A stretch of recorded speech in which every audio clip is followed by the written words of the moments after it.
Welcome to the Center in the City podcast.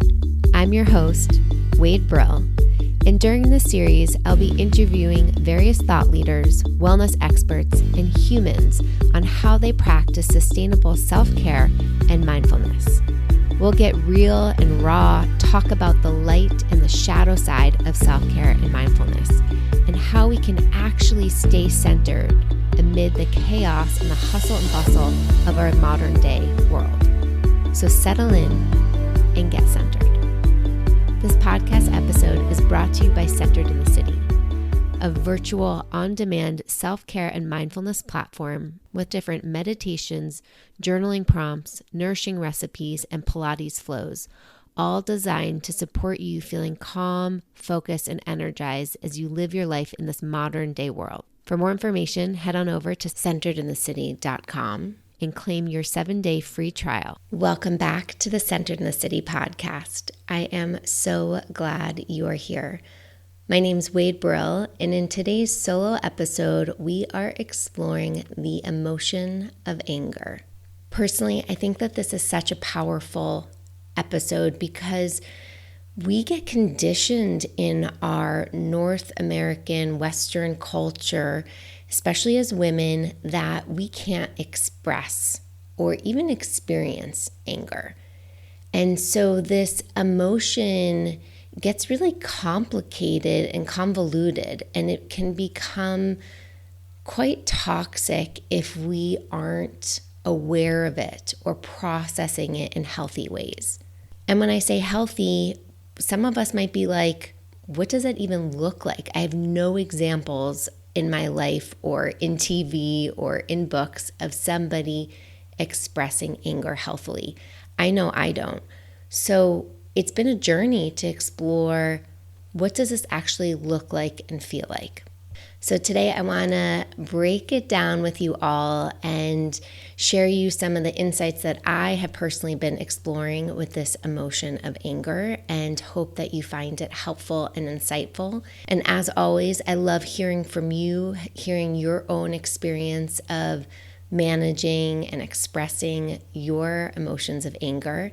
I'll share more at the end of this episode of how we can keep the conversation and dialogue continuing. Now, before we get into today's juicy episode, I want to pause and invite you to join me on the Solstice Silent Meditation Retreat happening on Whidbey Island this June 21st to 23rd. This is going to be a retreat to welcome us back into our bodies, to help us calm our minds and connect us to the clarity that is in our heart and in our body. This retreat is for you if you've been somebody that's been curious about doing a silent meditation retreat and yet feel a little nervous. It feels a little stretchy, which is completely normal. This is such a gentle and loving way to taste what being silent for just a day actually feels like, and what doors it opens, what senses within us it connects us to that actually unlocks so much more wisdom and insight than we ever thought was possible. On this retreat, I'll also be guiding you with movement practices and guided mindfulness experiences and journaling, and you'll be in a community of like-minded people in a gorgeous setting that really allows us to settle and go inwards, so that we can then take all of this beautiful awareness that we're going to collect and gather over the weekend and then integrate it into our lives when we go back into the real world, so to say, and get to take this wisdom with us.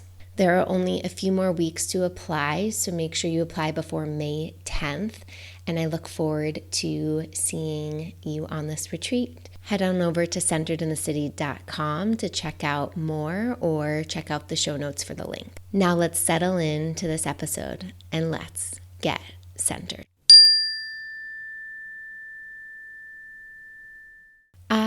Anger. What a fun emotion to be exploring together. Taking this moment and just checking in with yourself. When I say the word anger or angry, what comes to your mind as an image? Anger, angry, what do you see? For me, I see like that kind of stereotypical Mr. Hothead or somebody like cartoon image of steam blowing up off of their head and their body turning red and their fists tightening. What comes up for you? Maybe you notice somebody's turning silent and they go really in and their face becomes really somber and their body feels really shut down. So just like notice your mental map of what anger feels and looks like to you from the outside. I think it's really interesting to just note this because we are so conditioned based on how we were raised, based on society, based on our race, based on our socioeconomic status, our gender, based on our sexual orientation, even how to express and experience anger. The Google definition of anger is having strong feelings of annoyance, displeasure, or hostility. And it's interesting because when we grow up in society, unless we grow up with really emotionally aware and astute teachers and family members and a community, we typically only think of as humans of having a few emotions like love, fear, anger, sadness, surprise, joy. Right? Those are some of the typical emotions that we experience. But within those categories, there's so many more emotions. There's so many more nuanced language to help describe what we're actually feeling and thinking and experiencing. For instance, Brené Brown did a whole HBO series, I believe it was, and also wrote a book called The Atlas of the Heart that helped demonstrate what emotions actually are and how to label them and know them and discern them from another emotion because we can jumble them up so easily. And since we are exploring anger today, if we just even think about this emotion of anger, we can break it down. If you were to even look at an emotional wheel, maybe you can even Google it, or maybe you have one already in your home. An emotional wheel helps us understand emotions in more detail. So anger can really be this umbrella category for irritability, jealousy, disgust, exasperated, enraged, hatred, agitated, frustrated, annoyed, resentful, envious, contemptuous, right? It can go on. When we don't give ourselves permission to experience anger, or we don't identify it, and we're going to talk about that in more detail in a moment, sometimes we can express what's called an inhibitory emotion, like anxiety, guilt, or shame, which actually blocks anger from showing up. So for instance, maybe you have a friend that flaked on you last minute and canceled plans. And there's a natural desire to be kind of pissed, have some anger. Like that doesn't mean, again, like you're angry at this person for 20 years and you cut their relationship off, right? Like we don't need to go to an extreme of anger, which we will also talk about in a moment.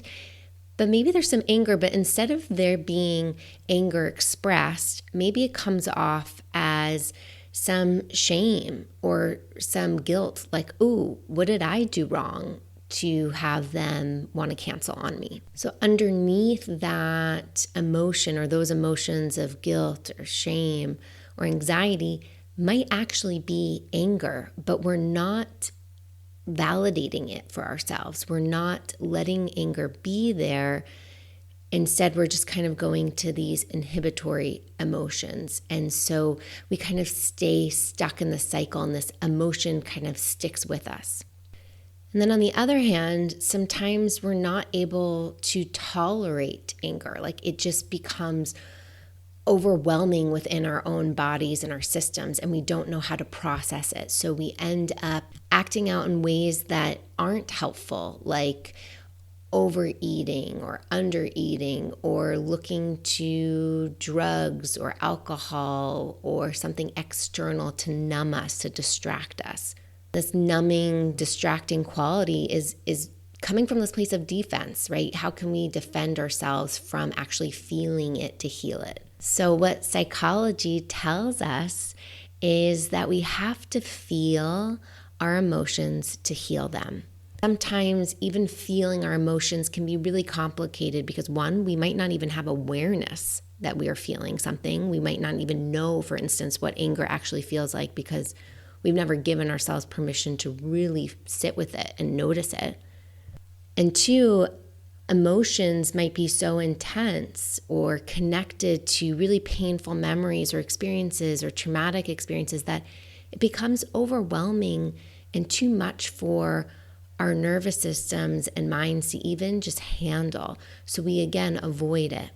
If you are somebody in the former place who is noticing emotions feel really overwhelming, like you don't even want to go there and it's too hard to go there, I really welcome you to seek support, whether with a therapist or a skilled coach who can help you gently heal by gently feeling and tapping into those somatic places in the body where the emotion might be stored. Because the work here with emotional regulation and insight is we need to acknowledge it. We need to gently tap into it so we can work with it and then express it in constructive and healthy ways. Let's talk about the unhealthy ways that we can express and experience the emotions of anger. Being very transparent, I have noticed that anger is not an emotion that typically shows up in my coaching sessions because I mostly work with women who are conditioned to not express anger. Like anger is not an emotion that is easily labelable for a lot of women. I know this to be true in myself. Maybe you find that true in yourself. Maybe you actually know, like, no, I can fucking name when anger is here. And great, own it. So there becomes what I've experienced of the spectrum that anger is expressed on this opposite end side of a spectrum. So we have anger, but it gets buried, it gets hidden, right? It gets repressed. And we don't actually know it's the core emotion. Instead, we might again experience anxiety or shame or guilt. But underneath it is actually anger. And this anger gets buried in the cells and the tissues of our body. It breeds mold of resentment. It can just fester. And according to, a lot of research, some on more of the woo-woo end, but it can also lead to a lot of physical harm. For instance, health diagnoses and autoimmune diseases like cancer. It is my personal belief, and also, reading Louise Hayes's You Can Heal Your Life, many other books, The Body Keeps the Score, this belief of research that our emotions are stored energetically in the body. And if we aren't processing them, even thinking about Chinese medicine, how emotions are stored in certain areas and organs, it's all connected. So if we're not processing our emotions, it's energy, it gets trapped there. Personally, I have just had my own awakening with noticing some anger being buried within my own body that I had no idea was lingering there. Let me reframe that. I had no idea how much anger was actually lingering there. I knew there was some, but to really whoa, Nelly, it uncovered a lot of anger that has been breeding. I discovered this anger during a workshop I was actually co-facilitating in LA.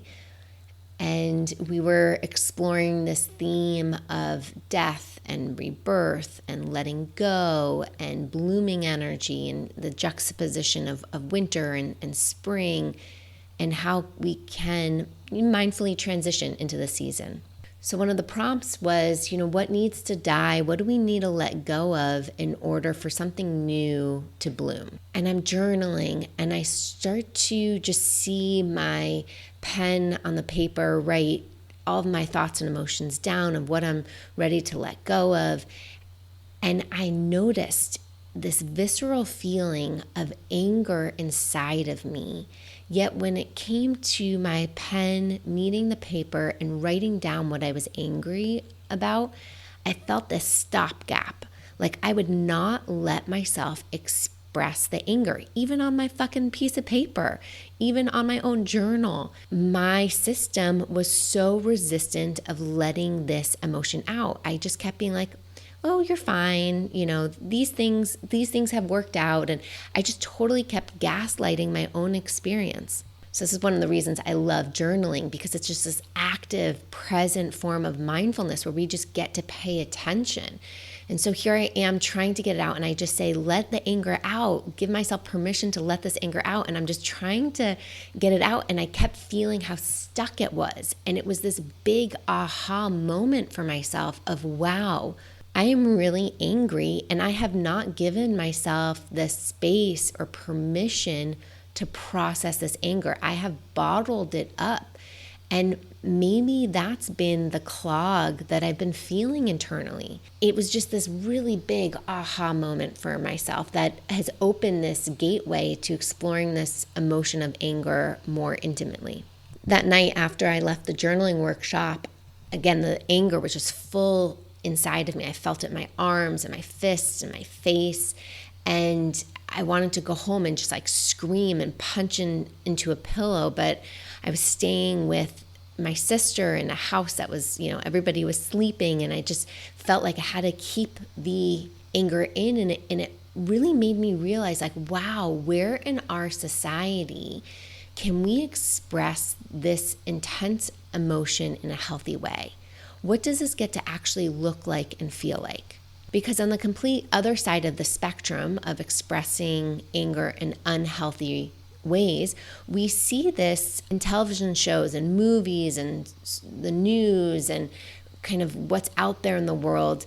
The expression of anger is usually harmful, right? It's harmful with our words, with our actions, with our thoughts, whether to self or to others. We see harm being done, violence being done, which we know is not a healthy way to express this emotion. Like when we experience anger, it doesn't mean we get to go get a gun and go do something really harmful with it. Or that doesn't mean we get to go online and bully other people. It doesn't mean we get to harm the people we love. Emotional regulation, being able to notice and name and tame our emotions, right? Feeling it to heal it. These are such important skills that a lot of us are not taught.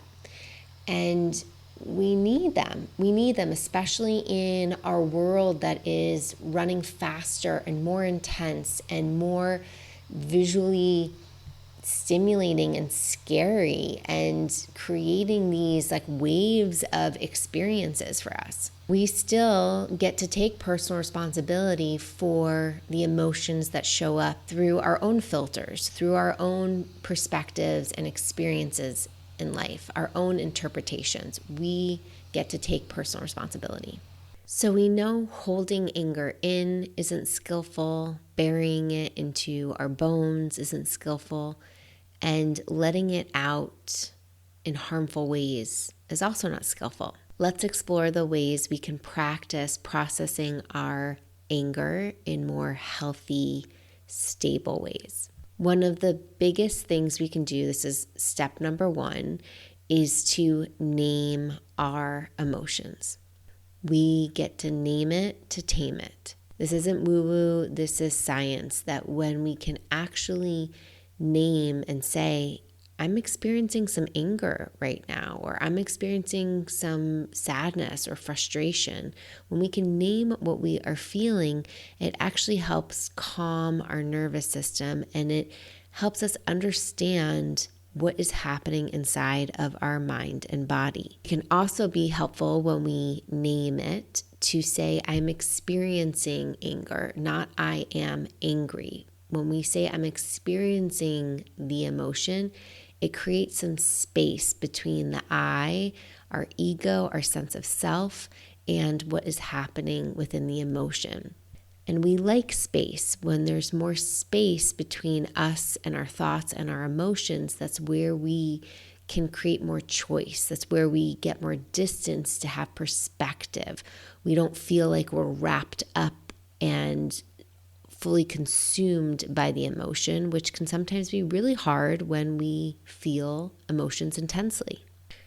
Now, step 2, which sometimes comes before step 1, because sometimes we actually don't have the language yet for what emotion we are experiencing, it can be easier to label the sensations.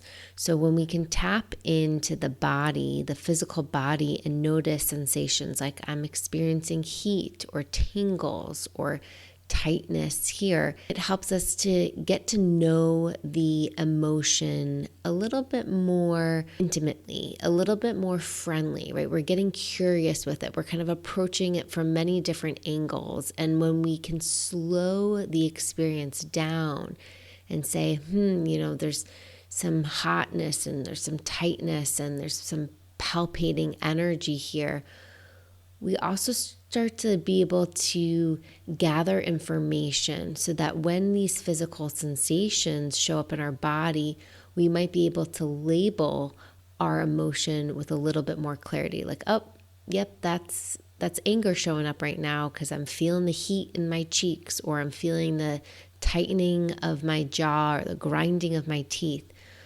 Not to confuse it with jumping to assumptions that that's what's happening inside of our body, but labeling, noticing the physical sensations gives us more information so that we can then label it. One of the most powerful things we can then do once we've started to slow this experience down and notice our sensations, notice our thoughts, notice our emotions, we can then get even more curious and say, what are you here to teach me right now?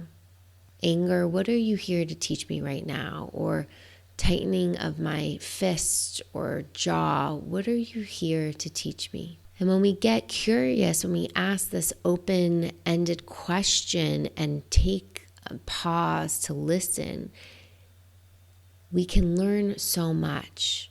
For me, when I paused to notice this anger that was arising in my experience as I was facilitating this journaling spring intention workshop, I was like, whoa, there is some shit happening here.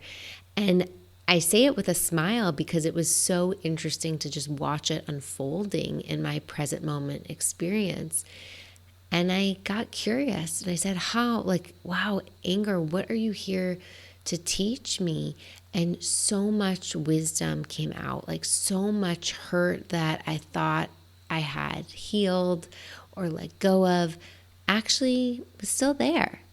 And I got to revisit some old friends, and I got to really sit with, wow, this is still lingering here. This still needs some space to heal.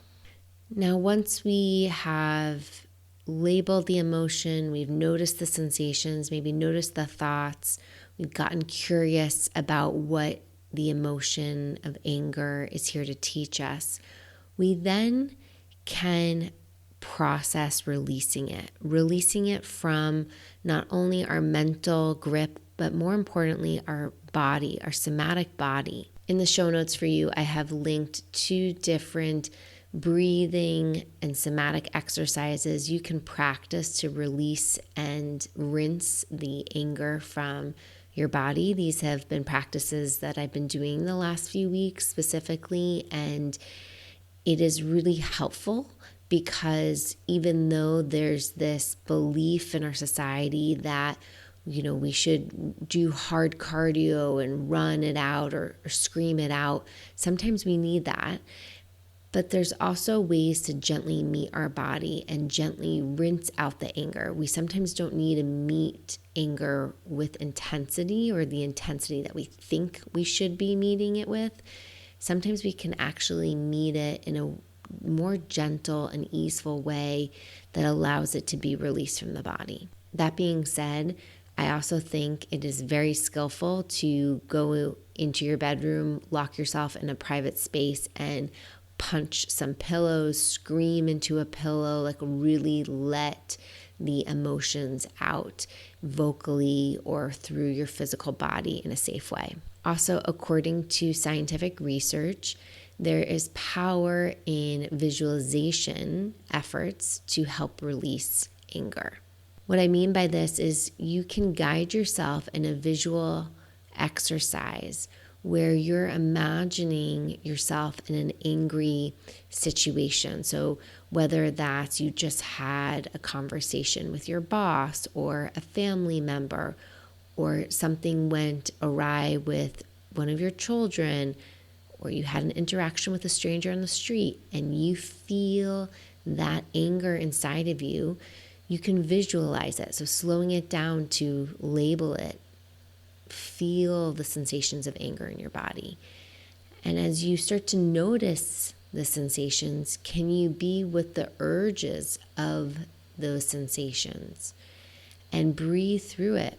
Instead of shutting your angry impulse down in your mind, can you visualize yourself letting that impulse out? So to be clear, this is not happening in real life. This is happening inside of your mind with eyes closed in a visualization. You are letting that impulse out. So whether that's you screaming at the person and speaking your mind, maybe you even visualize yourself in kind of a karate movie and you do some karate chops on this person. You let your mind roll free in its fantasy. And again, this stays within your mind. Nobody is getting harmed or hurt in real life.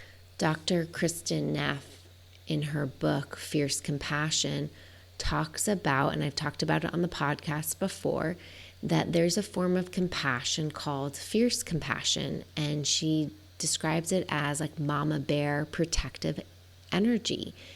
And it's okay to have that mama bear natural instinct to want to protect your cubs or to defend yourself or to scare somebody off. And yet we can be conditioned out of allowing ourselves to experience that. So here is extra permission. I share this with myself as much as I'm sharing it with you, that we are allowed to be fierce, that we are allowed to embrace this mama bear energy. And sometimes we need that mama bear energy to take action, and yet it's still compassion. It's not coming from a place of harm. So this instinctual anger that comes up in us to protect is this mama bear energy.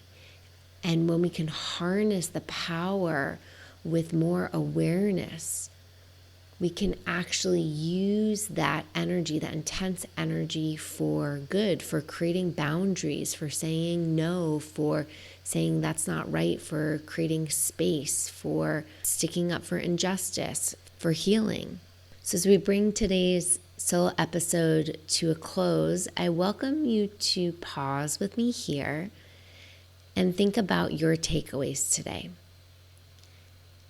I welcome you to explore, how do you personally express and experience the emotion of anger?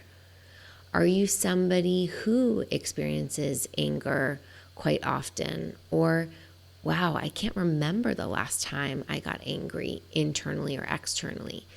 Just slowing down to get curious about your relationship to anger. Can you think of somebody in your life, maybe a coworker, a family member, a friend, maybe it's even a stranger, somebody you don't know personally? How do they express anger in a way that feels inspiring to you? Anything, any nuggets of wisdom that you can gain? And if you are somebody who is also like me, who is in the practice of releasing some stored anger inside of their own mind and body, I welcome you to try on a few of the practices. Again, the breathing movement exercises that I have linked in the show notes that are accessible on centeredinthecity.com. Maybe you're in the place right now to just notice the sensations of anger, or just want to be in the practice of labeling when anger arises. I welcome you to share with me your insights. Join me on Instagram. Send me a direct message at OneWade. Send me a message through my contact form, also linked in the show notes. And I look forward to supporting each other, continuing to healthily express and get to know our emotions so that we can feel more empowered to regulate ourselves and stay centered in our lives. Thank you so much, as always, for being here. If you think this episode would resonate with one of your friends or somebody in your community, please send it along. Let's support everybody learning these skills and having these resources accessible. Until next time, stay centered.